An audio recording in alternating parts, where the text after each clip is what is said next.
The summit within is written by Major H.P.S. Alwalia. He was a member of the first successful Indian expedition to Mount Everest in the year 1965. In this lesson, he has talked about his experience of climbing the world's highest summit. He tells the readers how the physical conquest changes one on a personal and spiritual level. After talking about climbing the physical summit, he has also talked about the task of climbing the summit within. Glimpsing a peak in the distance, I get transported to another world. I experience a change within myself which can only be called mystical. By its beauty, aloofness, might, ruggedness, and the difficulties encountered on the way, the peak draws me to it, as Everest did. It's a challenge that is difficult to resist. Looking back, I find that I have not yet fully explained why I climbed Everest. It's like answering a question why you breathe? Why do you help your neighbor? Why do you want to do good acts? There is no final answer possible. And then there is the fact that Everest is not just a physical climb. The man who has been to the mountain top becomes conscious in a particular manner of his own smallness in this large universe. The author mentions how looking at another peak transported him to another world. He experienced a change within himself which can only be called mystical. The peak attracted the author to itself with the help of its greatness, beauty, serenity, and the difficulties it poses on the way. And he says that it was a challenge that is difficult to resist. An author looks back and discovers that he had not yet revealed why he actually climbed Everest.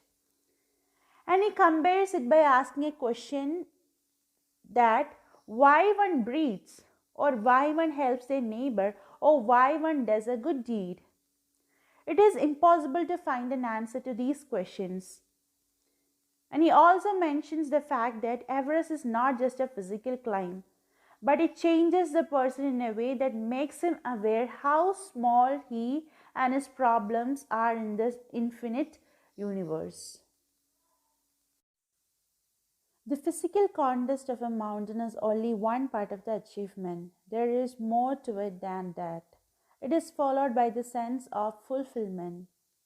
There is a satisfaction of a deep urge to rise above one's surroundings. It is the eternal love for adventure in man.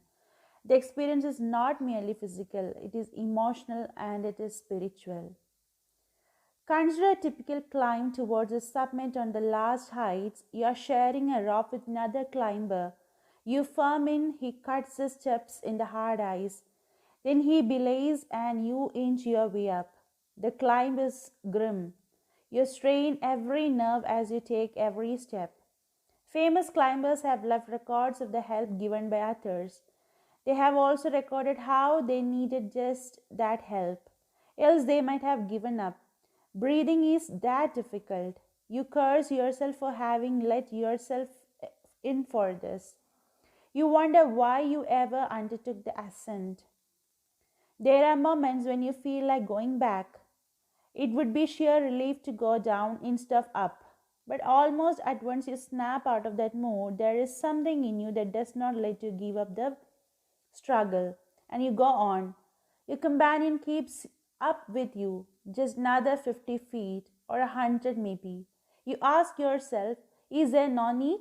You look at your companion and he looks at you.